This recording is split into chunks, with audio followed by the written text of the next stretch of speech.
Bien-aimé peuple des chandeliers d'or, bonjour. Ici, c'est la voix de votre serviteur, le frère Elvis, depuis la République démocratique du Congo. Ce matin, nous vous saluons de partout là où vous êtes et nous vous bénissons au nom de Jésus-Christ.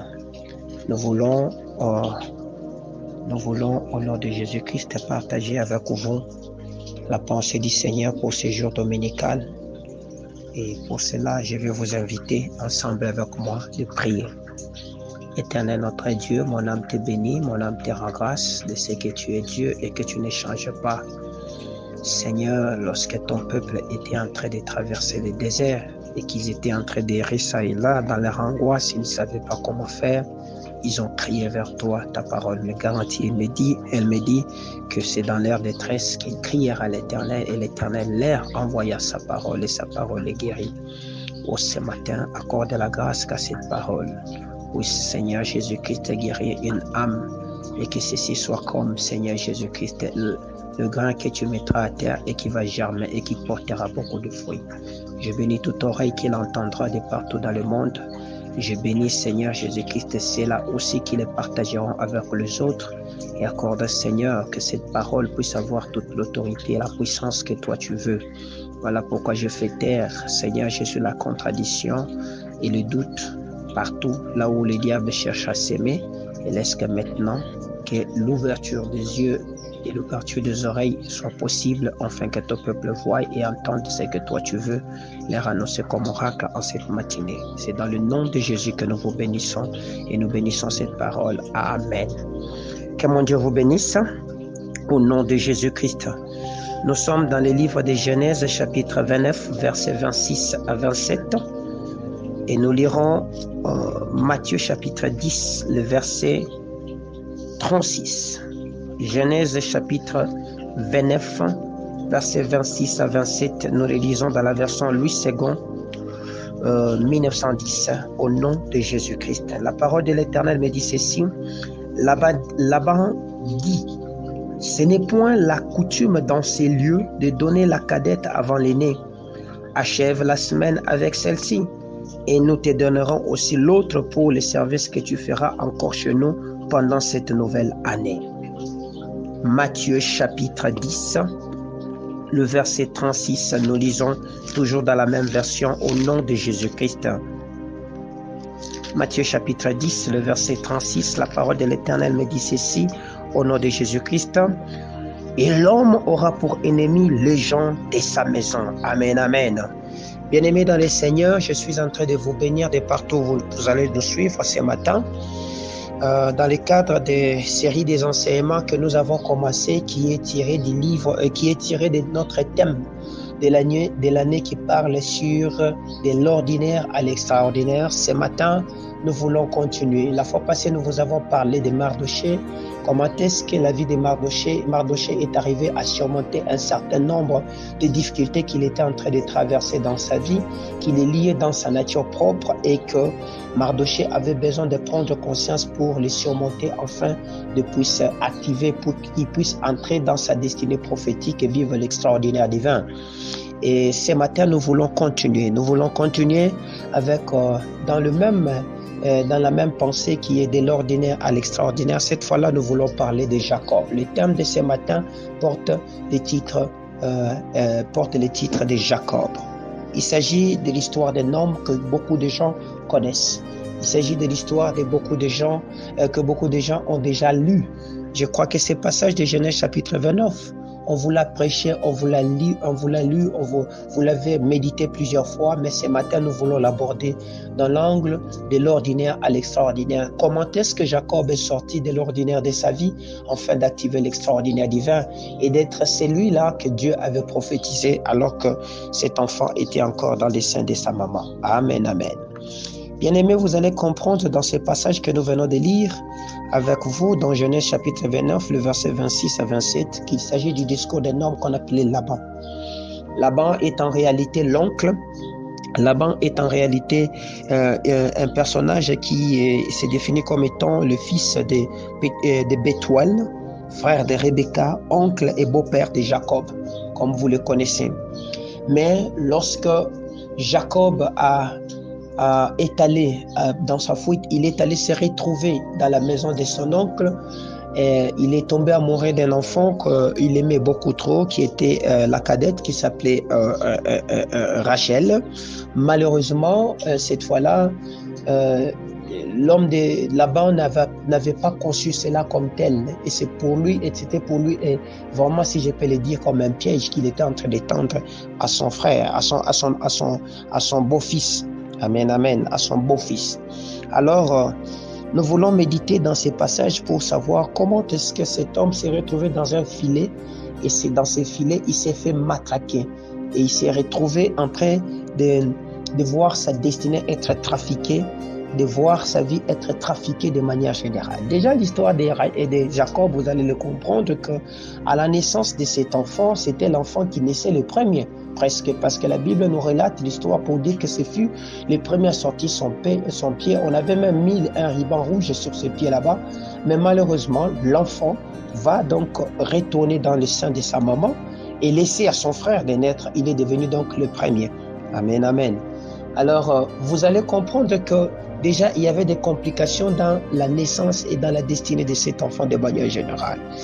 Et de par son nom, que, comme tout le monde le connaît, on lui a donné un nom qui portait un caractère qui n'était pas un caractère qui était qui le glorifiait, qui glorifiait le personnage que nous sommes en train de parler ce matin. Vous comprenez?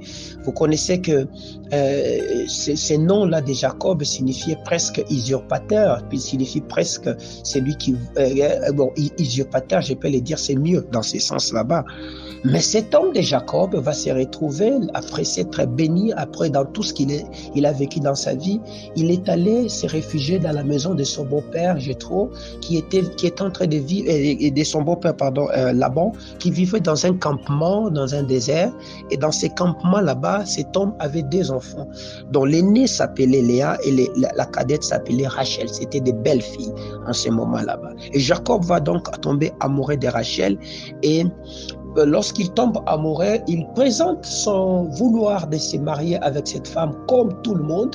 Et voici qu'il n'avait rien. Il a donc conclu un deal avec son père, avec son beau-père, en disant que je vais travailler pour toi pendant 7 ans, et lorsque je vais finir ce que j'ai à faire, je prendrai donc ma femme et je pourrai partir. Alors, il venait de terminer ces 7 années de corvée, ces 7 années dures qu'il avait passées, des durs labeurs qu'il avait passés dans la vie, dans la maison de son beau-père. Pendant qu'il était en train de festoyer, ivre, vous comprenez, dans leur coutume, quand on va dans la célébration du mariage, la femme est découverte et la femme est connue sur sa couche, si je peux le dire ainsi. Alors, cet homme, dans son ivresse, dans tout ce qu'il était en train de faire, il n'a pas su. Mais il est allé découvrir qu'il était piégé. La femme qu'on lui offrait, c'était pas celui qu'il avait aimé. Il est allé donc, on lui a proposé une autre femme. Et voici donc le discours de son beau-père qui dit que dans leur coutume, ce n'est pas comme ça. Dans leur coutume, ce n'est pas comme ça que la chose s'est passée, que la cadette ne doit pas être prise en premier par rapport à l'aîné. Et pourtant, ces choses devaient se faire connaître. Donc, vous connaissez, donc cette fois-là, l'usurpateur s'est fait rouler. Il s'est fait donc rouler. Il s'est fait aussi usurper. Donc, il s'est fait tomber dans un piège d'un homme qui était vraiment malin, un homme mauvais. Laban signifie le blanc. D'autres vont encore plus loin pour dire sorcier blanc. Mais quand vous les lirez dans la version, dans la Bible hébraïque, vous allez comprendre que Laban signifie les blancs. Donc, il était censé rendre toutes choses au clair et le mettre au blanc. Mais malheureusement, Laban en lui portait un caractère qui n'était pas un caractère bien. La Bible dit que l'homme aura pour ennemi les propres membres de sa maison. Amen, amen. C'est que Laban devenait en réalité comme un ennemi direct ouvert à celui que nous appelons Jacob. Vous comprenez? Alors que Jacob avait déjà travaillé pendant longtemps, alors que Jacob avait déjà vécu une vie atroce pour avoir la femme de sa vie, il s'est retrouvé en train de se faire matraquer, de se faire rouler par un homme malin. Amen, amen. C'est comme ça que nous voulons parler ce matin de cette histoire. Bien-aimés, vous devez savoir que sur cette terre, il y a des hommes mauvais. Il y a des hommes qui ont quasiment, si je peux le dire ainsi, des mains noires avec lesquelles ils sont en train de manipuler les gens. Ils sont en train de manipuler des destinées. Et la plupart de ces gens, des hommes, nous les trouvons dans nos propres cellules de base, qui sont des familles dans lesquelles nous vivons. Ils voyaient très bien que cet homme de Laban était en train de trafiquer la destinée de son propre enfant. Imaginez. Parce que cet homme de Jacob pouvait dire, ça n'est assez, vous m'avez trompé, je laisse et ne vais pas prendre cette femme. Donc la destinée de sa fille aimée était trafiquée par son propre papa. Vous comprenez? Donc cet homme qui était en train de faire ce genre de pratiques, ce n'est pas des pratiques, si je peux le dire, sacro-saints.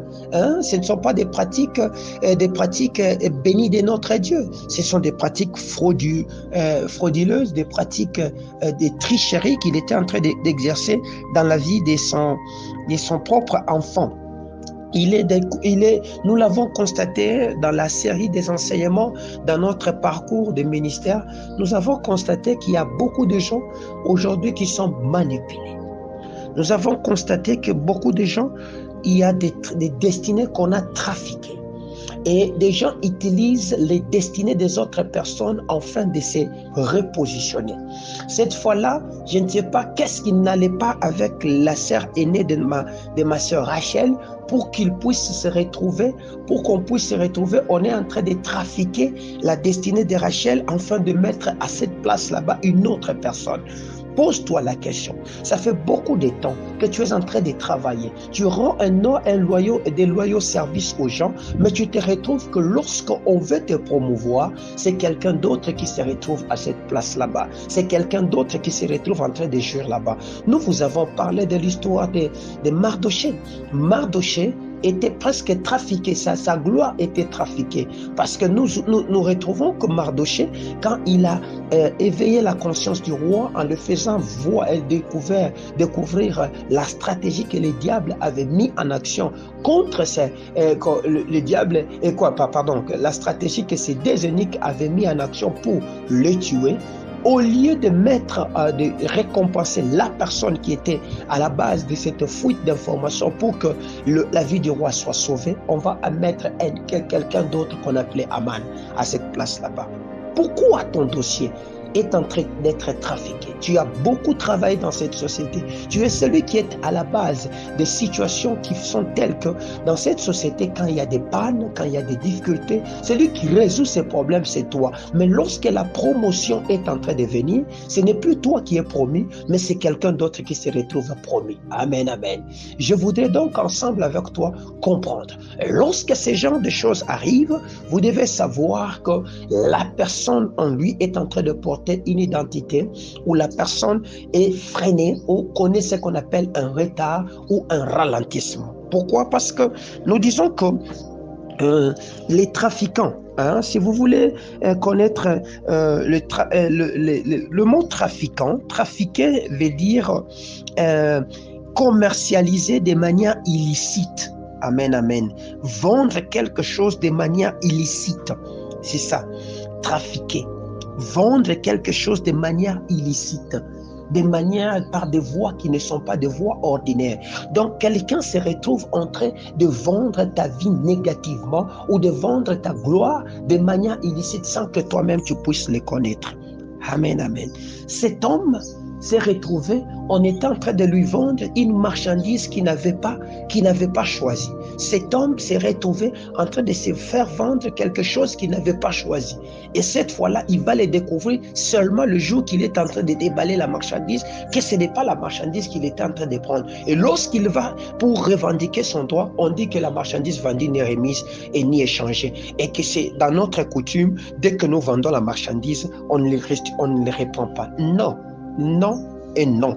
Bien-aimé, Il y a des choses négatives qui se passent ainsi et qui font qu'aujourd'hui, des gens sont en train de vivre une vie qui n'est pas la leur à cause du fait qu'un membre de sa famille, quelqu'un de sa coutume, un de ses parents ou un ancêtre ou quelqu'un avait déjà trafiqué de ce qu'il y avait comme gloire sur cette famille là-bas pour y mettre d'autres personnes lorsque la destinée de cette personne était en train de s'ouvrir à une vie que le Seigneur avait déjà déclarée.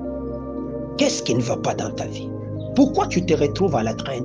Pourquoi tu te retrouves être ralenti? Toi qui courais bien, pourquoi tu te retrouves aujourd'hui, ta gloire n'évolue pas? Qui a touché à ton passeport? Qui a touché à tes dossiers? Qui a pris quelque chose de toi? Qui est allé faire des tours autour de ta maison pour te bloquer, afin de trafiquer la force que tu avais de construire, la force que tu avais de bâtir des maisons, d'aller de l'avant? Qui a pris les empreintes, tes empreintes, la poussière des plantes des pieds de toi, de tes plantes de pieds pour l'amener sur un marabout afin de ralentir ta croissance? Pourquoi toi qui étais en train d'avancer, ta vie se retrouve à la traîne? Ça fait 20 ans, ça fait 10 ans, ça fait 5 ans, rien n'évolue. Tu es en train de postuler, tu es en train de faire des choses, les choses n'avancent pas. Il y a celui qu'on appelle un sorcier blanc, c'est-à-dire quelqu'un qui te fait voir qu'il est heureux, quelqu'un qui te fait voir qu'il t'aime alors qu'en réalité ce n'est qu'un sorcier.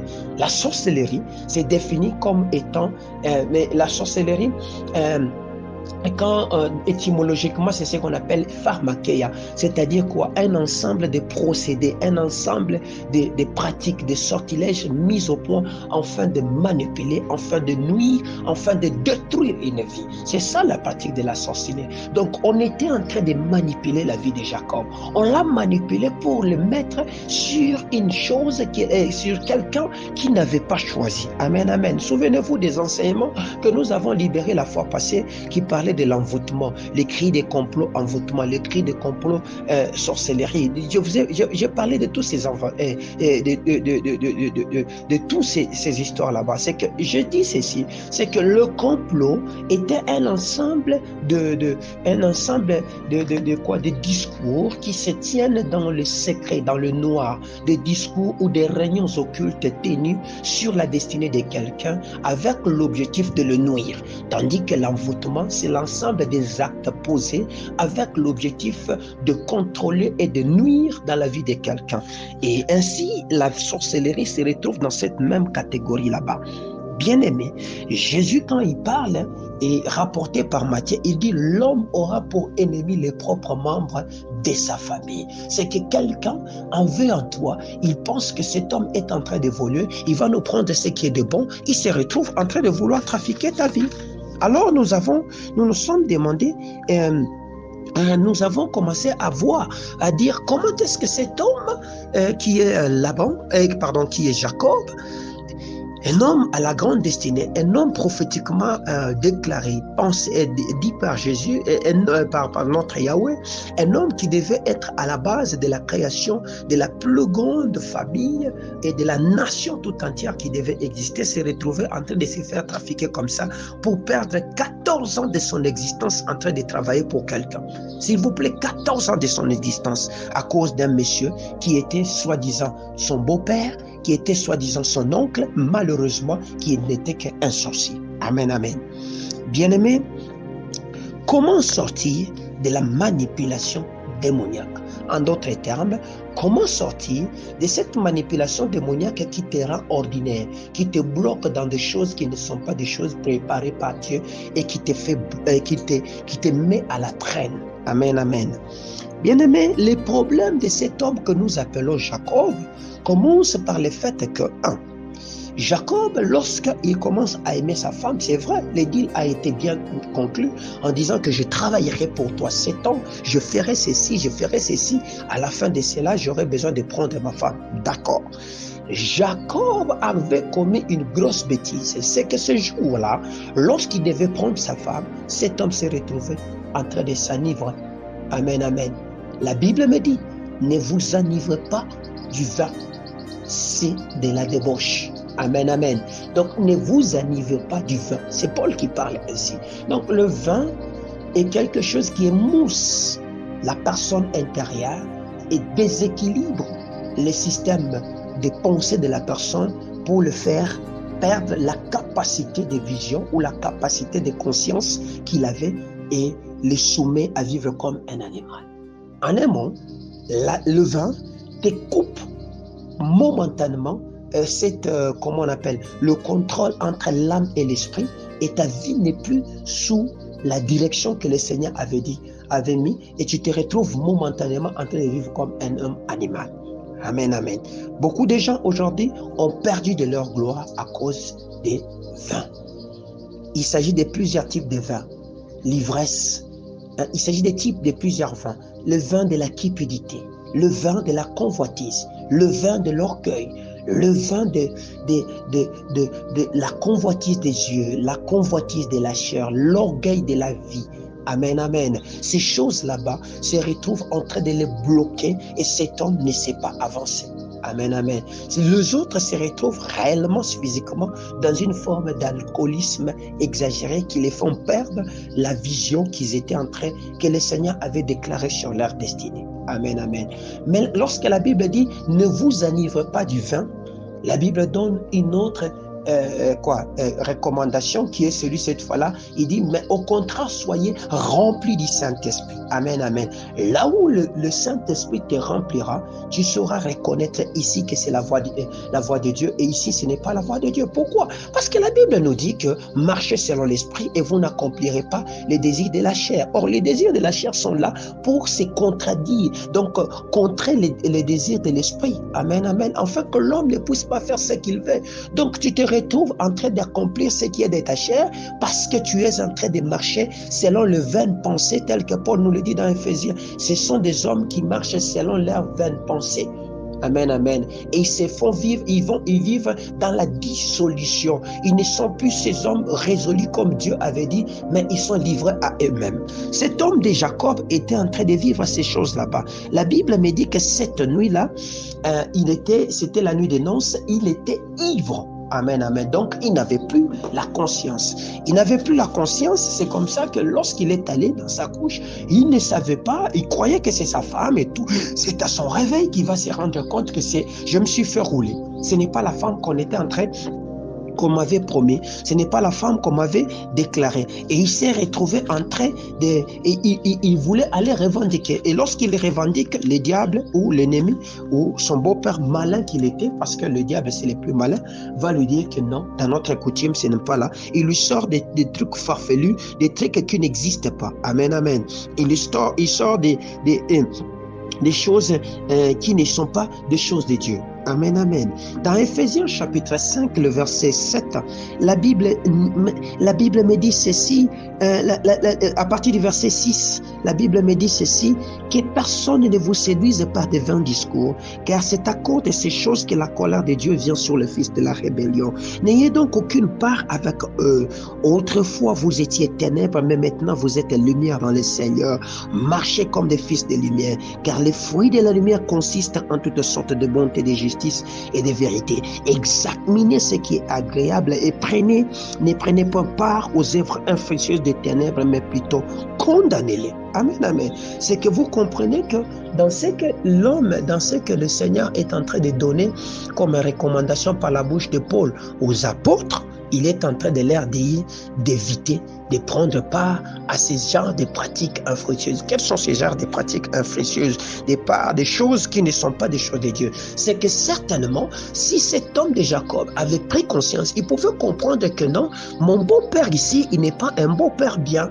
Mon beau-père ici a des pratiques ou des choses qui ne sont pas des choses de Dieu. Mon beau-père a des arrière-pensées. Il cherche à m'énuire. Il pouvait déjà connaître cela. Ça, c'est moi qui parle. S'il avait l'esprit de Dieu, illuminé par le Saint-Esprit, il pouvait aussi comprendre que non, on est en train de me rouler pour que je puisse travailler à leur gloire. Or, ce n'est pas ce que le Seigneur veut que moi je puisse faire pour leur gloire. Amen, amen.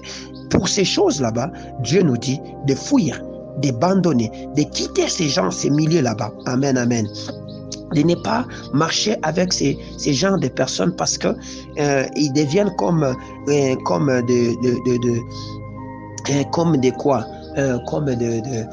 poisses autour de nous. Vous comprenez? Ils deviennent comme des poisses autour de nous. Bien-aimé, Jacob a eu des problèmes extrêmement dangereux.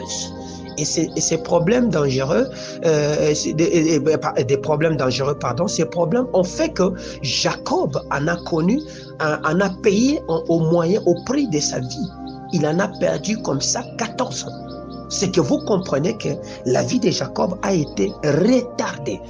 La vie de Jacob a été ralentie. Lorsque l'ennemi comprend que cette âme, cette personne, nous ne pouvons pas les tuer, nous ne pouvons pas les sortir sous la voie de ce qu'il a dit, le diable viendra avec une stratégie. Et cette stratégie que le diable vient, c'est de te ralentir dans ta croissance, dans ce que tu étais en train de faire. La Bible me dit ceci dans Galates, vous courriez bien, mais qui vous a arrêté pour que vous ne puissiez plus obéir? C'est que lorsque nous nous arrêtons, la plupart des cas, nous ne sommes plus en train d'obéir à Dieu.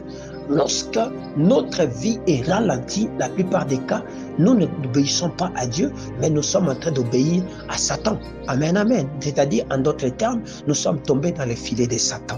C'est que lorsque cet homme qui s'était lancé dans cette vie d'ivresse, dans cette jouissance extraordinaire, il s'est retrouvé non plus en train de marcher sous l'éclairage de l'esprit, mais il était en train de se retrouver, en train de tomber dans ce que nous appelons le filet du diable et qu'il est retardé maximalement dans ce qu'il était en train de faire. Alors, comment sortir de la manipulation démoniaque de notre destinée? C'est-à-dire, en d'autres temps, comment est-ce que nous pouvons sortir des choses ordinaires? Parce que la manipulation démoniaque a pour objectif de te maintenir dans des choses viles, dans des choses ordinaires, dans des choses qui ne donnent pas gloire à Dieu. La première des choses, vous devez savoir prendre conscience vous devez prendre conscience d'être sous l'emprise d'un manipulateur pervers. Amen, amen. Aussi longtemps que vous n'avez pas encore pris conscience que je suis manipulé par un pervers, je suis manipulé par un démon, je suis manipulé par un ami qui n'est pas bien, que c'est un pervers, tant que vous ne voyez pas que quelque chose ne va pas, vous n'y sortirez pas. Voilà pourquoi la Bible me dit, dans Romains chapitre 12, le verset 2, ne vous conformez pas au siècle présent, mais soyez transformés par le renouvellement de l'intelligence. Amen, amen.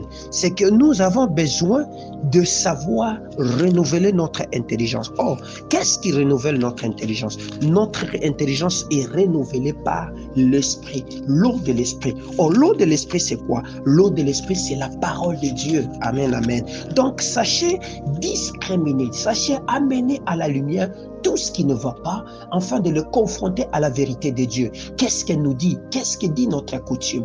Là-bas, Jacob n'était pas étranger dans cette coutume là-bas. Au fait, dans leur coutume là-bas, c'était normal de se marier comme ça. C'est qu'il devait savoir les coutumes, les mœurs, les habitudes de cette famille là-bas. Qu'est-ce qui fait que lorsqu'on va se marier, c'est dans quoi le filet qu'on sort et pour y sortir. Beaucoup de gens se retrouvent aujourd'hui à la traîne dans leur couple, dans leurs études, dans leur travail, dans tout ce qu'ils sont en train de faire, parce qu'ils sont en train d'ignorer la loi, ignorer les principes et les bases qui sont en train de gouverner ces entités là-bas. Or, le manque de connaissances ne te prive pas, ne te distingue pas pour dire que non, je ne connaissais pas, c'est comme ça que je ne peux pas périr de cette sentence là-bas. La Bible me dit que faute de connaissance, mon peuple périt. Osée chapitre 6 verset 4 et Osée 4 verset 6, la Bible dit comme cela, c'est que quand vous ignorez, vous laissez prendre sous l'ignorance, vous vous laissez pas instruire par l'esprit, l'eau de l'esprit a cessé de couler sur vous, c'est fini. L'ombre, le voile du ténèbre vient vous envelopper et vous ne sortirez pas de ce filet là-bas. Amen, amen. Voilà pourquoi quand Paul était en train d'exhorter les Romains en ces temps là-bas, il leur dira, ne vous conformez pas au siècle présent. C'est que le siècle présent a des choses qui nous voileront le visage et qui nous pousseront à commettre de maximum d'erreurs, et ces genres d'erreurs vont ralentir notre marche de la destinée, vont faire qu'au lieu d'avancer, nous sommes en train de marquer les pieds, nous sommes en train de marquer les pas. Mais il donne la solution en disant, soyez transformés par les renouvellements de l'intelligence, afin que vous discerniez quelle est la volonté de Dieu, ce qui est bon, agréable et parfait. Donc, dans la volonté de Dieu, il y a trois choses qui se discriminent. Vous saurez ce qui est bon, vous saurez ce qui est agréable, vous saurez ce qui est parfait. Amen, amen. Qu'est-ce que vous cherchez? Vous cherchez ce qui est parfait? Vous cherchez ce qui est bon? Vous cherchez ce qui est agréable? Vous cherchez maintenant à faire que votre intelligence soit renouvelée. Or, l'intelligence est renouvelée quand? L'intelligence est renouvelée par Jésus, qui est la parole. Lorsque je donne ma vie à Jésus et je me conforme de marcher selon les principes et les édits de Jésus, cette fois-là, mon intelligence n'est plus l'intelligence obscure du monde, mais mon intelligence est éclairée par la lumière qui est Jésus, parce que Jésus lui-même est la lumière du monde. Vous comprenez? C'est un peu comme cela. Voilà pourquoi il nous dit de ne pas nous conformer. Peut-être que Jacob était en train de se conformer à ce qu'il voyait là-bas. Il pensait que c'était un homme bon. Il pensait que c'est ça. Il voyait l'ambiance dans laquelle il vivait, que mon beau-père me faisait ceci, me donnait ça, me faisait ceci. Il pensait que c'était un homme bon. Or, si il était en train de chercher à connaître, parce que dans cette bourgade, dans ces retranchements, il n'y avait pas que eux. Certainement, il y avait d'autres personnes. Ils connaissaient ce qui s'est passé là-bas. Il devait certainement sortir du filet, mais il s'est laissé prendre dans un filet. Bien-aimé, c'est parmi des fautes que cet homme est en train de comprendre. Ainsi, sa vie est restée comme ça, ordinaire, dans le chaos, sans gloire, pendant 14 ans. 14 ans, cet homme est resté dans le vide. Je ne sais pas combien de temps toi tu es resté dans le vide. Je ne sais pas combien de temps toi tu es en train de t'enfermer. Mais tu as besoin de chercher à te renouveler. Voilà pourquoi je dis, tant que vous ne voyez pas que quelque chose ne va pas en vous, dans ce que vous êtes en train de faire, ça ne va pas. Tant que vous croyez que tout ce que moi je fais est bon, vous vous retranchez dans votre coin et vous le pensez que c'est bon et ça ne va pas en vous, vous risquez de passer à côté de votre destinée. Tant que vous voyez que ce qui se fait est normal et que c'est comme ça, les gens peuvent se marier à 50 ans, peuvent se marier à 40 ans, les gens peuvent être là, ils ne foutent rien, le Congo, il n'y a rien comme vous. Tant que vous vous conformez, vous vous semblez vous accommoder à ce qui se fait là, vous ne sortirez pas de ces filets là-bas. Alors, vous devez donc vous poser la question de savoir, est-ce ce genre de vie qui m'a été appelé à vivre? Voilà pourquoi la prise de conscience commence par des questionnements en nous. Nous nous posons la question, est-ce que c'est vraiment la vie que le Seigneur avait prévue pour moi? Comment est-ce que je suis en train de vivre? Je suis en train de vivre comme ça. Ma vie est en train de passer sans gloire ni beauté. Il n'y a pas de compte sur moi. Je ne laisse aucun impact dans ce que je suis en train de faire. Et tu te poseras la question de savoir de quoi j'ai besoin pour que ma vie décolle. Est-ce qu'il t'est déjà arrivé de poser la question de quoi j'ai besoin pour que ma vie décolle? Parce que Jacob pouvait se poser la question, mais qu'est-ce que j'ai fait pour que je puisse louper? On lui a dit, alors tu vas finir ta semaine pour commencer un autre cycle de 7 ans, et dans le cycle de 7 ans, tu pourras avoir la femme qui t'a été dit. Alléluia. Que dois-je faire? La prise de conscience passe par cette question là-bas. Que dois-je faire pour sortir? En 2023, où nous sommes en train de marcher avec vous, où le Seigneur a dit de l'ordinaire à l'extraordinaire, pose-toi la question. Pose-toi ces questions pour savoir, est-ce que c'est la vie que le Seigneur t'avait dit de faire? Est-ce que c'est cette vie-là que le Seigneur avait préparée pour toi? Qu'est-ce que tu as besoin pour que ta vie sorte de l'ordinaire afin que tu vives l'extraordinaire de Dieu? Qu'est-ce que tu dois faire pour que ta vie décolle enfin? Parce que ça fait beaucoup de temps que l'avion de ta destinée a fait les taxis. Et ces taxis-là commencent à consommer les carburants. Au lieu que l'avion décolle, l'avion ne décolle pas. La deuxième des choses, pour sortir de la manipulation du monde des ténèbres, de la manipulation satanique qui nous maintient dans l'ordinaire, c'est prendre la décision de rompre ces cycles. Alléluia. Lorsque les cycles se répètent pendant longtemps, il doit y avoir quelqu'un qui doit mettre fin à ces cycles là-bas. Même quand Israël avait passé beaucoup de temps de déportation, il se retrouve en déportation en Égypte, déportation en Babylonie, il se retrouve en train de se faire. Il y a eu Jésus qui est arrivé, il a mis fin à ces cycles de déportation, il a mis fin à ces cycles de problèmes. Tes problèmes sont devenus tellement récurrents, récurrent et perpétuel à tel point que tu ne sais pas comment sortir. Tu peux appeler Jésus, il est capable de mettre fin. Israël ne savait pas mettre fin au cycle de malheur qu'il est arrivé. Il a fallu que Jésus vienne. Il a fallu que Jésus vienne. Et lorsque Jésus viendra, et lorsque Jésus est venu, c'est alors que ce cycle-là a été arrêté. Ce cycle-là a été arrêté. Bien-aimé, vous avez besoin de ces choses là-bas. Sinon, vous ne sortirez pas de ces filets là-bas. Sinon, votre filet, vous serez toujours en train de répéter les histoires, de les répéter jusqu'à tel point que vous n'allez pas sortir. Alléluia. Nous avons besoin d'avancer. Nous avons besoin de sortir notre tête de ces difficultés. C'est comme ça qu'il est écrit dans Matthieu chapitre 1er au verset 17e. Lorsque vous lisez la généalogie de Jésus, vous comprendrez qu'au verset 17e, Matthieu, quand il commence à écrire à la fin de cette généalogie là-bas, il dit ceci: il y a donc en tout 14 générations depuis Abraham jusqu'à David. Première génération, 14 générations. 14 générations depuis David jusqu'à la déportation des Babyloniens. Ils sont allés en déportation des Babyloniens. Et 14 générations depuis la déportation des Babyloniens jusqu'à Christ. C'est-à-dire, en d'autres termes, Jésus est venu mettre fin à une forme de difficulté qui faisait qu'au cycle, à chaque cycle de 14 ans, il devait y avoir quelque chose qui amenait les enfants à perdre de leur gloire, se retrouver en train de vivre comme des déportés, comme des ennemis, comme ceci et comme ça. Voilà pourquoi Jésus est allé d'abord en Égypte, c'est-à-dire que son passage en Égypte a coupé le lieu, a coupé ce trafic là-bas. Moi, je ne sais pas. Peut-être que tu commences à entrer dans le cycle de ces 14 ans de ta destinée qui fait que l'âge que tu atteins, tu risques de répéter les histoires qui font que vous vous retrouvez toujours en train de commettre les mêmes bêtises, les mêmes erreurs et les mêmes difficultés qui feront que tu vas tomber dans ces filets là-bas. Pose-toi la question. Dieu a dit de l'ordinaire à l'extraordinaire. C'est-à-dire qu'il veut faire par toi modifier cette règle là-bas. Et ces règles là-bas qui fait que cette règle là-bas, pardon, qui fait que toutes les fois que dans votre destinée, vous vous retrouvez à un certain moment, vous êtes en train de tomber dans les mêmes histoires, vous êtes en train de tomber dans les mêmes histoires après un certain temps. Amen, amen.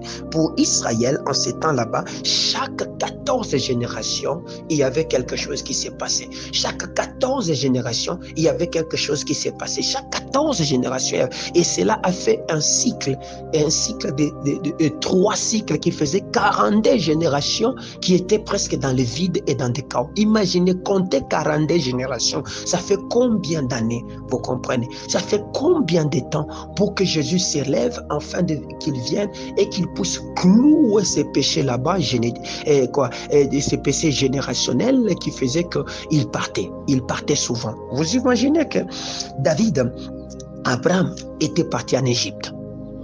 Lorsque ses enfants sont arrivés, ils sont partis en Égypte. Et puis par après, ils ont été déportés en Babylonie. Toi aussi, tu es là. Tu te retrouves en train de travailler. À des moments, tu te retrouves l'Égypte. À des moments, l'Égypte. Mais que nous dit la Bible? Dans Isaïe chapitre 30, la Bible dit: le secours de l'Égypte n'est que vanité et bruit. Bien-aimé, il y a des choses qui amènent le bruit. C'est que le bruit sont entrés dans la destinée de Jacob lorsqu'il voulait se marier à cause de cette famille là-bas. Il a commencé à dire: mais c'est pas ça, c'est que c'était déjà trop tard. Il n'a pas voulu s'informer, il n'a pas voulu mettre fin, il n'a même pas cherché à ce que l'eau de l'esprit coule sur lui afin de les rendre blancs. Cet homme qui se faisait passer pour un blanc, c'est-à-dire comme Laban, cet homme pour qui il pensait que tout ce qu'il disait est vrai et que c'était un papa sérieux auprès de qui je peux m'informer, il s'est retrouvé, il a trompé. Amen, amen. Donc, nous devons rompre avec toutes ces situations qui font que nous nous retrouvons sous l'emprise de la manipulation des hommes pervers, des femmes pervers, des esprits pervers et qui nous bloquent. Amen, amen. Et la troisième des choses, c'est que lorsque vous avez pris conscience, lorsque vous vous êtes questionné et que vous avez eu des réponses, lorsque vous avez décidé de rompre avec cette routine-là de l'ordinaire afin de vivre l'extraordinaire de Dieu, vous allez donc cette fois-là reconstruire ce qui a été détruit. Amen, amen.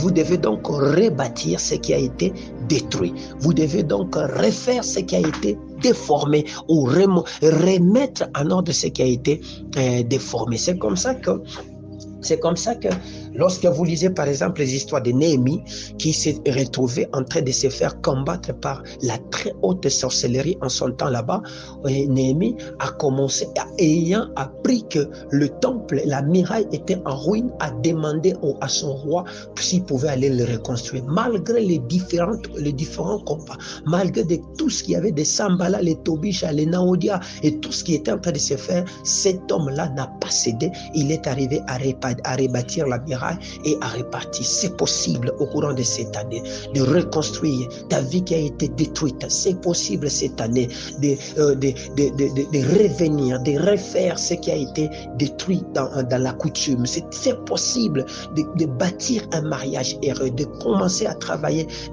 et d'avoir une vie bien faite. C'est possible cette année de décoller. C'est possible de retrouver cette étoile de la famille, la gloire qui a été volée dans la coutume. C'est possible de ramener l'image de votre maison qui a été démolie pendant longtemps. C'est encore possible. Bien-aimé, j'étais en train de prier pour un serviteur de Dieu au courant de cette semaine lorsque je lui faisais la révélation pour dire que cette révélation que et repose sur lequel il était d'ailleurs presque étonné. Je dis, lorsque notre Dieu bénit, il les bénit une seule fois. Et cette bénédiction est appelée à se perpétuer. Alléluia. Il m'a posé la question de savoir, mais comment cela il peut bénir seulement une fois? Je dis que la bénédiction n'est qu'une parole. Et que cette parole est une parole qui fait écho sur plusieurs siècles, sur plusieurs générations. Et c'est comme ça que la parole de Dieu a tendance toutes les fois à rentrer. Imaginez. Prenez la situation de cet homme que nous appelons Jacob et cet homme que nous appelons Abraham. Abraham bénit, lorsqu'il veut mourir, il bénit Isaac. C'est-à-dire, il libère cette parole qu'il était en train de garder en lui sur son fils, parce que ça ne devait pas retourner. Lorsque Isaac aussi est en train de vieillir, il veut partir, il libère cette parole-là sur son fils Jacob. Jacob en train de partir, il libère cette parole-là sur ses enfants, ses 12. Vous comprenez? Donc, vous comprenez que Dieu n'a fait que bénir depuis une seule personne. En réalité, la bénédiction coule d'Abraham jusqu'au petit-fils. Donc, si Dieu t'a sorti d'une famille royale, et que je donne un exemple, ton arrière-grand-père c'était un roi, et que lui s'est retrouvé en train de pénétrer, de s'empêtrer dans, comment dirais-je, dans des choses qu'on appelle la sorcellerie, l'occultisme. Il a mélangé ce pouvoir ou cette onction ou cette gloire avec ce que lui croit être des censés qui devaient le protéger. Et il se retrouve cette fois-là en train, il en est mort comme ça, et quelqu'un lui, le toile, comment dirais-je, la grâce ou leur couronne est restée dans le vide et il s'en retrouve sur personne. C'est que vous avez la possibilité, je l'ai dit très bien, de retrouver cette gloire là-bas et les refixer sur vous. Amen, amen. C'est comme ça que j'étais en train de prier pour cet homme. Je lui ai dit que je suis en train de voir dans votre famille, c'est que il y a une gloire qui est restée suspendue et cette gloire n'est sur personne. Amen, amen. Cette gloire est en train de vaciller et cela se retrouve en train d'être suspendu en l'air et que les gens sont en train de trafiquer sur cette gloire là-bas. Les sorciers en fait vont pourchasser une gloire, pourchasser comment dirais-je, une couronne lorsqu'il voit que cette couronne est en train de vaciller dans le vide. C'est-à-dire que la personne n'a pas conscience de cette gloire et que personne ne sait comment l'utiliser. C'est comme ça que vous allez le voir. Ils sont en train de les trafiquer, ils sont en train de le suivre. En réalité, beaucoup de gens sont devenus tellement, comment dirais-je, sceptiques et sensibles au mot étoile. Quand on dit que je suis en train de voir ton étoile, ils pensent que nous sommes en train de faire de ce qu'on appelle de l'astrologie. Non. Dieu a dit à Abraham, tes fils seront comme Ce n'est pas dit sont des étoiles, mais sont comme des étoiles dans l'air. Or, les étoiles, en réalité, en fonction d'éclairer. Ils éclairent le jour, ils éclairent la nuit. Les étoiles ne s'éteignent pas. Mais les étoiles sont aussi des vies que Dieu place dans une génération afin comme autre fonction d'éclairer, d'amener une vie. Amen, amen. Lorsque Jacob retrouve que non, c'est ici. Il retrouve que c'est ici. Il commence à constater que je dois mettre mon étoile ici quelque part. Il va confectionner sa plus belle robe, il va les donner à Joseph. Il voit que dans cet enfant, la conscience est dans cet homme ici. La conscience est dans cet homme ici. Il peut garder toute ma famille. Il va repositionner lui-même son étoile. Il va repositionner le manteau d'autorité, le patriarche qu'il était, et il va le mettre sur le fils qui s'appelait Joseph. C'est comme ça qu'à la fin de la vie presque de Joseph, quand ses frères ont reconnu qu'ils avaient fait mal, ils ont dit c'est toi notre aîné. Et pourtant Joseph était parmi les enfants cadets, presque si je peux le dire, mais on lui a remis la place. Il est donc temps que tu sortes de l'ordinaire et que tu entres dans l'extraordinaire en retrouvant cette couronne de la famille qui a été pendant longtemps trafiqué, qui a été pendant longtemps, qui est dans le vide pendant longtemps. Cette couronne n'a pas été positionnée pour rien. Amen, amen. Pourquoi? Parce que Dieu ne se répand pas de ses grâces et de ses dons. S'il a dit que j'ai fait de cette famille des dignitaires, des hommes qui doivent régner, il ne s'est jamais répandu. C'est-à-dire, c'est à vous de vous battre pour que vous puissiez maintenant retrouver votre position. Parce que vous avez mandat. Vous avez autorité de faire, de conduire des vies dans le sens de le faire asseoir dans ce que Dieu a dit. Sinon, vous serez jugé un jour en disant qu'avez-vous fait de ce que je vous ai donné? Parce que lorsque, pendant les cas, votre pays souffrait, je savais que c'est toi-là qui devais maintenant faire la politique pour que ces hommes-là sortent dans cette histoire là-bas. Donc, mais tu verras que le grand-père a laissé une parole pour dire, parce que lui s'est retrouvé en train de faire des erreurs de sa vie. Il a dit, mes enfants, ne faites pas la politique, c'est mauvais. Non, qui vous a dit ça? Qui vous a dit? Est-ce que c'est Dieu? Sa parole, c'est la parole qui est venue de Dieu. Parce qu'il y avait cet homme qu'on appelle Daniel qui a fait la politique. Il y a Joseph qui a fait la politique. Il y a David qui a fait la politique. Il y a Salomon qui a fait la politique. Jésus lui-même a dealé avec des politiciens. Vous imaginez? Vous comprenez? Donc, nous avons besoin d'influencer dans cette nouvelle génération. Sinon, plus nous laissons le temps, nous laissons l'espace politique aux occultistes, aux sorciers, nous aurons des lois occultes qui vont gouverner le monde et ça deviendra invivable pour les chrétiens. Donc, il faut qu'il y ait ce qu'on appelle contrebalance qui va faire que chaque alléluia, qui va faire que les enfants de Dieu vont maintenant influencer pour amener des lois qui font avancer les pays dans le sens de la vie. Vous imaginez, c'est un peu dans ce sens là-bas que nous voulons avancer. C'est dans ce sens là-bas. Donc cette année, nous voulons voir des enfants qui sortent de l'ordinaire.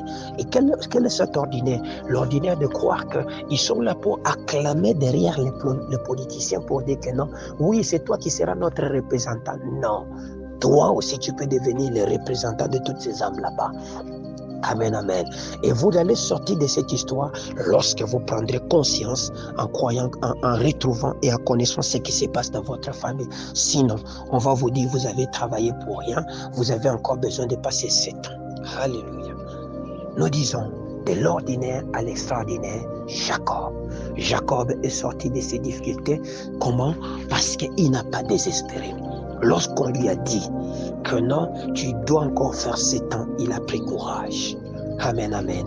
Il a commencé à travailler juste parce qu'il savait que dans cette femme là-bas devait sortir l'enfant qui devait maintenant gouverner, qui devait aider ses enfants. Il a travaillé jusqu'à ce qu'il ait sa femme. Je vous en supplie, au nom de Jésus, vous avez besoin. Ses frères, ça fait 7 ans, ça fait 10 ans. Vous avez perdu beaucoup de choses. Mais ne désespérez pas. Cette année, mettez-vous de vous, avancez, allez de l'avant. Vous verrez ce que le Seigneur va faire avec vous. Vous verrez que vous allez sortir vainqueur. Voilà pourquoi nous disons de l'ordinaire à l'extraordinaire. Je vous dis, prenez courage, mettez-vous de vous, levez-vous, avancez, ne restez pas derrière. travaillez, cherchez de gauche à droite, cherchez dans l'administration, cherchez des partenaires, trouvez, faites tout ce qu'il est de votre possible dans l'église. Battez-vous jusqu'à ce que vous allez réussir. Parce que nous avons la grâce cette année, qui est cette grâce qui nous qualifie à vivre une vie extraordinaire qui étonnera le monde. Au nom de Jésus-Christ, je bénis toute oreille qui entend cette parole. Laisse que cette parole porte de fruits et de fruits qui demeurent. Donc, au courant de cette semaine, nous sommes en train de prier. Nous sommes en train de prier afin de couper toute main noire qui a touché à ton passeport, qui a touché à ton mariage, qui avait touché à ta grâce. Nous sommes en train de prier pour détruire tout ce qui était en train de te réclamer, tout ce qui était en train de te retarder. Nous sommes en train de prier pour sortir de l'abandon de notre destinée. Des hommes qui sont là, qui se font passer pour des chrétiens alors que ce ne sont que des vrais sorciers. Nous sommes en train de prier pour que le Seigneur nous fortifie dans notre foi, afin que nous sachions nous mettre debout et que nous avancions selon la volonté de Dieu. Que mon Dieu vous bénisse dans le nom de Jésus. Amen.